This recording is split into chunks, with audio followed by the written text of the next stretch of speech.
Hi, Danville. Alan Shields here, Chief of Police for the town, and we are 10-8 and in service, which means we are here to make people's lives better, and we do that by safeguarding the lives, rights, and property of everyone we serve. Thank you for joining us today. This is a live show, so if you have any questions, you can answer them live during the chat. You can ask them live during the chat. Just put your question in the chat, and we'll work to get to it during the show. If I don't get to it live during the show, if it's either something I can't answer or I missed the question, what I'll do is I'll work to answer it afterwards. I'm just trying to make sure YouTube is up as well. I have some evergreen topics. We talk about them each week. It's just really important. These are checklists that can help you for very low frequency but high risk events, earthquakes, wildfires, and such. So go to the description. You can download the FEMA all hazards checklist. This will help you prepare now so that you can survive should a disaster happen. We're highlighting wildfire right now. If you can look, our hills went from green to gold, so they're not doing so great. So it is a good time to get there. You can answer, also you can ask the questions live. You can do it either on YouTube or Facebook. I am working on both. So go ahead and jump into either of those. All right. Also, go to our website, the Contra Costa County Office of the Sheriff, sign up for the community warning system. This is an opt-in program, so if that event happens, you'll get notified. Also, the Contra Costa County Residents Guide to Wildfire Preparedness and Evacuation. It's an excellent guide that has just basics on it, on how to be prepared. We are going to talk about a lot of stuff today. I'm going to highlight two cases. They're pretty significant cases. I know we've had, I think, some chatter online. I don't know that we've had a direct question to us, but as you know, each week on the show, I will cover a week worth of crime, a week worth of traffic. And if there's any crime safety tips or, emergency preparedness tips, we'll put them in there as well. So we are going to cover some stuff today. All right. But I do want to say, if you want to come see us live, you can always come see us during the show. But if you want to come see us live, we do have a Coffee with the Cops event coming up. August 4th, we'll be at Bagel Street Cafe at 9 o'clock. This is the one in the Livery. So just on the south end of downtown, you can come meet us there. And we'll have some of our officers down there. Usually Lindsay's down there. She's our community outreach coordinator, and that'll be great. And then next week on Tuesday, we're actually doing National Night Out. It's August 1st. And I think last year we had 22 communities. This year it looks like we've had some that have consolidated.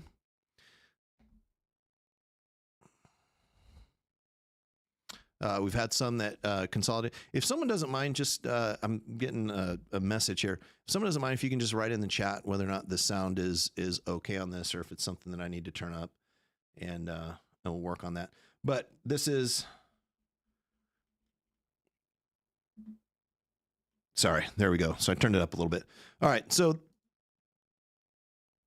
we're going to get to the show here. We've got a lot to cover, and I want to make sure we get to it. So if you want crime safety tips, you can always go to communitycrimemap.com, and this is uploaded several times a day. You can get information there. And you also can have access to the sexual offender registry info there. I'm just looking at some of the questions come in. I think I'll get to that one after the crime update. All right. On the collision, July 17th through the 23rd, we had one fatal collision, one property damage only collision, and then one hit and run. On the 19th, the non-injury collision was on Diablo Road and Front Street. That's the downtown, the green one downtown. On the 20th, this is when we had a hit and run of a parked car in the Costco parking lot. This was kind of a side swipe as the car was exiting the stall. And then on the 21st, this is when we had the fatal collision, and the fatal collision was a solo vehicle. There was only one occupant, that was the driver, and it appears that the driver veered off the road and hit a tree. In cases where we have a fatal collision, we have what's called an impact team. The sheriff's office has an impact team. It's comprised of members from Danville Police, Lafayette Police, and Orinda Police Department. And these are people that are specialized investigators, and they go through the entire vehicle, they map out the scene, and they work to determine what the cause of the collision was. We're withholding the person's name. There's still some family notifications that are being made, and we want to make sure that we get that notice made to the family. I'm looking at some of the questions that are coming in via text message as well. So we'll get to all those. But if you have a question, I know some are using some other means, but if you could throw it in the chat, that would be perfect. All right. So on the crime, we had a lot of crime, and this is very, very unusual. This is well outside of our norm. I'm going to go through it, and then we're going to highlight 2 cases, and then we're going to talk about how we release information. All right. So 17th through the 23rd, we had 1 robbery, we had 1 burglary, 5 thefts, and 3 vehicle thefts. And those 3 vehicle thefts were actually all related. It was 1 large incident that resulted in the 3 vehicle thefts. On the 19th, we had a theft of a cell phone from the library. On the 20th, we had a theft of property from a locked vehicle in the Costco parking lot. This was a window smash. On the 20th, we had a theft from Smart and Final, and that was considered a commercial burglary. On the 20th, we had the armed robbery of the couple driving a van on Dolphin Drive, and I'll cover the facts that we are releasing on that here in a minute. And then we had a theft of cough medicine from Walgreens on San Ramon Valley Boulevard, and a theft of power tools from a parked vehicle on the Lunardi's lot. And then we had 3 stolen vehicles, 2 from Morris Ranch Road and 1 from Willowview Court. And then on the 23rd, we had theft of merchandise from Bevmo. The thefts from vehicles, the tools and the purse and backpack and all that, those are all, we put them all into the category of the target. We've got to control the target. If you can remember on the show, we talk about it. There's got to be 3 things, kind of like a fire needs heat, oxygen, and the combustible material. In order for there to be crime, you've got to have a motivated offender, and that's the hardest one for us to control, right? It's the hardest one for us to predict. Then you have to have a location that's suitable for crime. And we know that parking lots, as busy as they are, they lend themselves to crime. When COVID happened, when there weren't too many people going out and our parking lots were empty, we didn't have as much crime because there wasn't the availability of the third leg in that stool, and that's the target itself. So that's the vehicle, that's the property. Sometimes it's the person, if we're talking about a physical attack of a person. And so what we ask is, when we park our cars, take your stuff with you. We've seen cell phones sitting in cars. I mean, just in plain view. I've seen purses, backpacks. I'll admit myself, I'll point the finger at myself. I'm guilty of stuff too. I've left my gym bag in the back seat, and I've done it because in my mind, it's just a gym bag with like dirty clothes and gym stuff in it, right? Well, the problem is a bad guy doesn't know that. They're going to bust your window, take your bag, and now you're sitting with a busted window. So we ask people, please take that stuff out. Let's cover the 2 big crimes, and we'll contrast those. And then Celeste, I'll get to your question. Okay, so the armed robbery. The armed robbery took place on July 20th, 2023 at 7:13 p.m. At least that's when it was reported to us. And it was on the 600 block of Dolphin Drive. 4 black males using 3 vehicles in coordinated fashion robbed 2 people who were San Francisco residents of personal property while they drove their vehicle on Dolphin Drive. The suspect used their vehicles to block the victim's path. Our investigators are actively working this, and I've talked about it before, but this is what's great about being part of the big agency. The sheriff's office is we get sheriff's investigators down too. So from a force multiplying standpoint, we can put a lot of resources to this. We get the crime lab out. We have a pretty robust investigation taking place. The second one, now let's talk about this one. In that first one, the suspects are still outstanding. In this one, this is a stolen vehicle pursuit. This occurred a couple days later, July 23rd, at 5:11 a.m.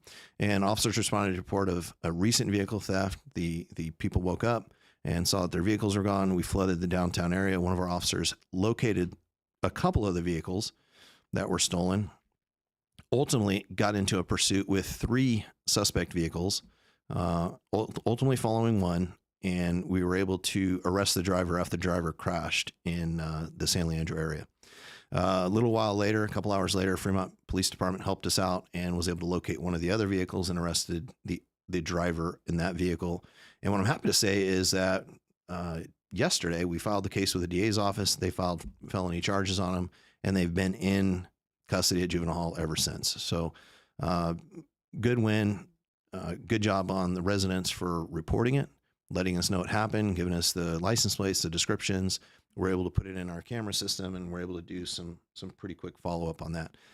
Now, just because we filed on these 2 doesn't mean that the investigation's over. It doesn't mean that our investigators upstairs are not continuing the investigation to try to locate the other vehicle and the other people that were involved in the theft. So it's a large case. It is something that's going to require a lot of work, and we are putting that together.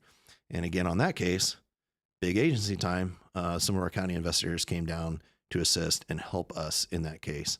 And we also had the crime lab come out on that one as well. So a lot of resources being devoted to the crime as it happens here in town. Now, I do want to talk, and Celeste, I think this will actually go right in line with your question, but it's about how we release information.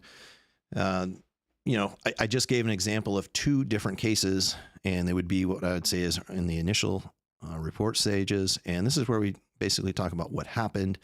If there's a call to action, a community warning, a shelter in place, help us find this person.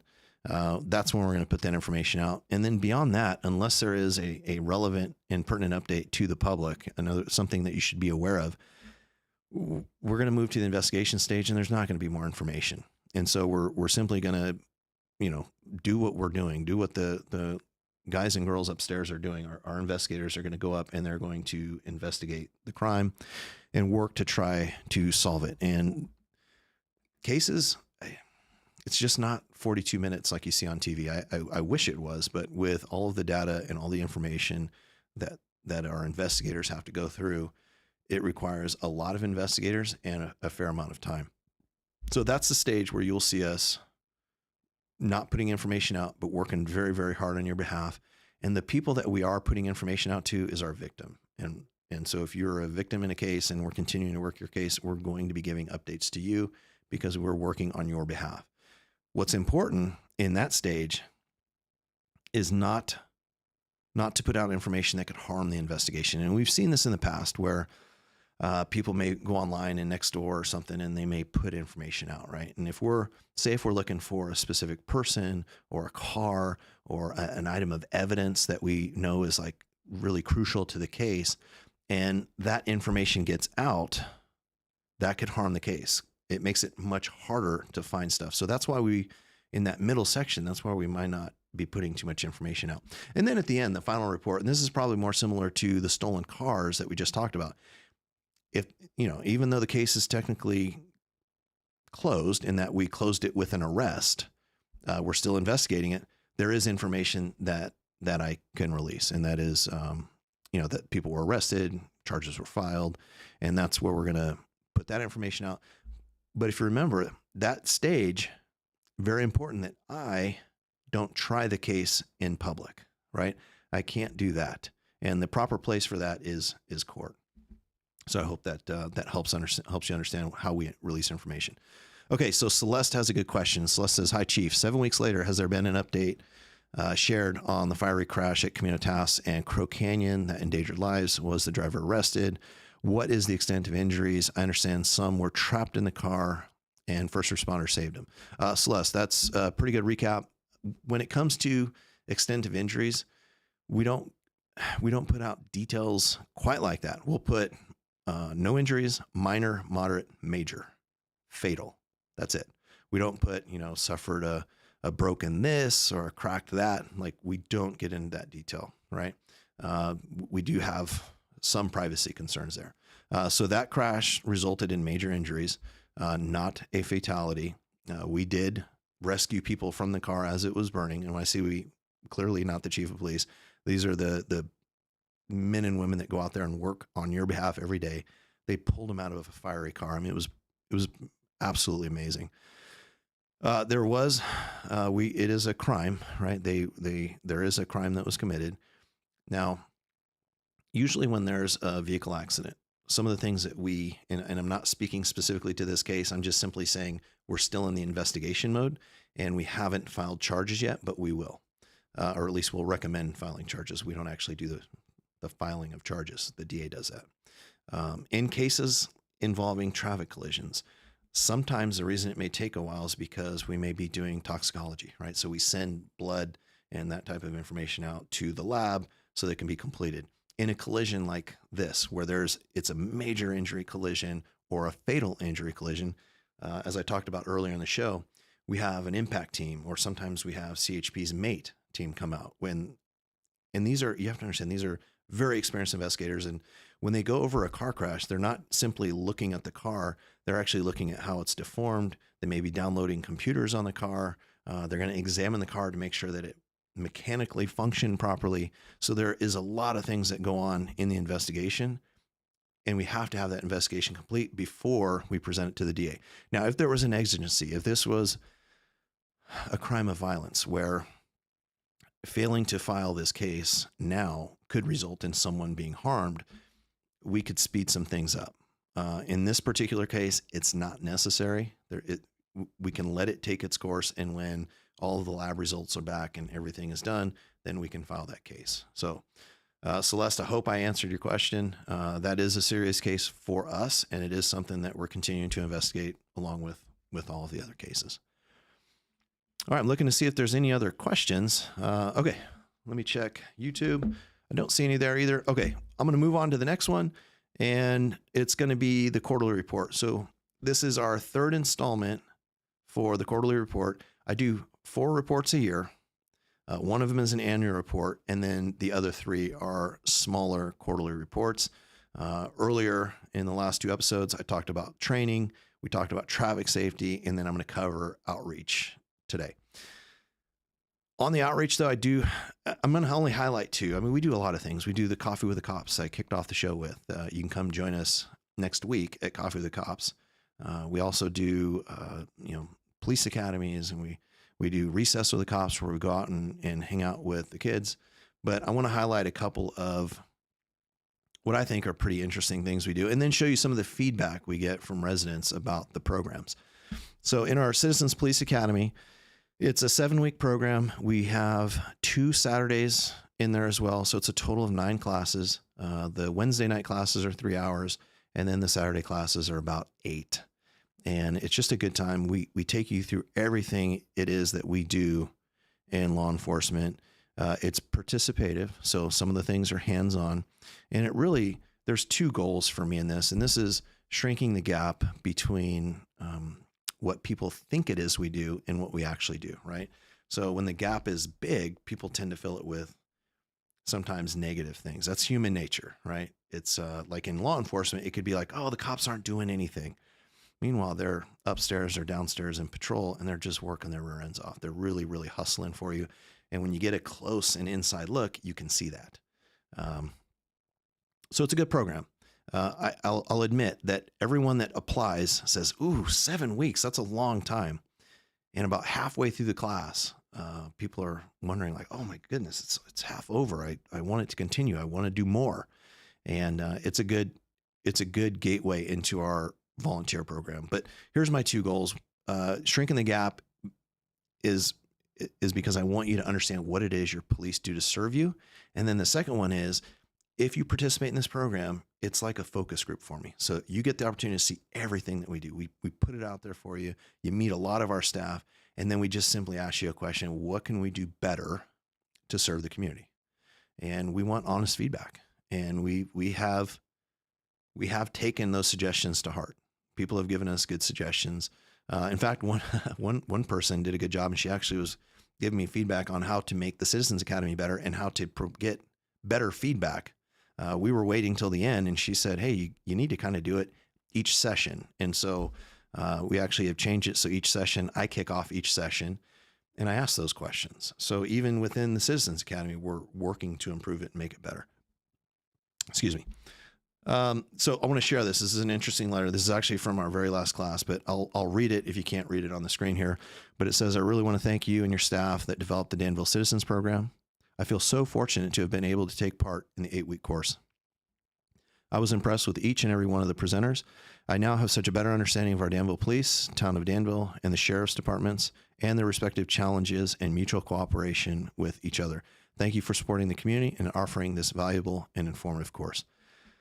That was great. Like this is not part of what we solicit. We do an in-person, tell us what we can do.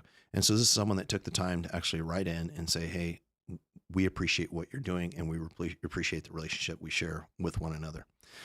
One of the other programs I want to highlight is our vacation house checks. If you go on vacation, you can log into our website, put in your information, how long you're going to be gone, and we will actually have our volunteers come out. This is a volunteer-led program. That's Bert Feldstein. He's our to check the flyer. He's our VIP of the year for this year. And he is one of the people that helps lead our VIP program. And they'll go out and they'll check on your house. They'll make sure the door's secured. They'll check the outside area and make sure that there's, the garage door's not open, that sort of thing. And believe it or not, we've had people that have other people watching their home. They go in and check on the home and they leave their front door unlocked, or they leave it. We've even seen it where it's been ajar. And so they'll come out and we'll give you a call and see what we can do to lock it up. So it's a good program, get a lot of good feedback. And frankly, this part of my job as the chief of police is we have a vision, right? We have a mission and vision, and it's to create, if I try to spread that message myself, it's very hard, right? 45,000 people live in Danville. I can't possibly cast that vision out to every single person. So it's about creating vision casters, people that will cast that message out on our behalf, right? It's about creating a sense of community. And so we got a really good message from a lady who was gone for a while, and I want to read this one to you. It says, please convey our gratitude and appreciation to the Danville Police for conducting house checks during our 1-month vacation, New Orleans, Mobile, Orlando, Tampa, Destin, and Biloxi. What an invaluable service. Now, here's the good part. We were able to enjoy ourselves away from home with no worries. That feeling is priceless. During our travels, quite a few people asked, where were we worried about our house? Our response was an emphatic no. When we shared with them that our Danville Police Department provides house checks, they were all amazed and said they had never heard of such a service. Thank you. That's incredible, right? So this is not only casting it out within our own community, but across the United States. That's great, right? And that's a proud sense of community. And that's not necessarily like a person. That's not like a chief. That's the community of Danville. It's the town, right? And we all belong together. We work and serve one another. And we make it safer. We make it safer together. All right, I'm going to check the chat and see if there's any other questions. Again, you can go live into the Facebook chat. You can go live into the YouTube chat. I also want to recommend this Friday, we're doing Town Talks with the Mayor. It's at 9 o'clock. It's going to be on Facebook and YouTube. This is the first time we're pushing it out on Facebook and YouTube. We used to do it on Zoom only. So this is going to be kind of broad and wide. So if you want to hear from the mayor, if you want to hear about what's going on downtown, there'll be a little police update in there too. Come join us Friday at 9 o'clock. It should be a good program. Also want to cover our evergreens. Go ahead and download the FEMA All Hazards Checklist. Go ahead and sign up for the Community Warning System and download the Wildfire Preparedness Guide. And if you want to see us in person, come check us out. Coffee with the Cops, August 4th. We'll be at 9 o'clock at the Bagel Street Cafe. And this is the one downtown, or the south end of downtown on the Livery. All right. It looks like that was all the questions. And I will check the chat for probably about 10 minutes after the show. So if you have something, you can type it in and I'll work to get to it. And hope to see you at Coffee with the Cops. We're 10-10, but we're always 10-8 and in service to all of you. Have a good night, Danville.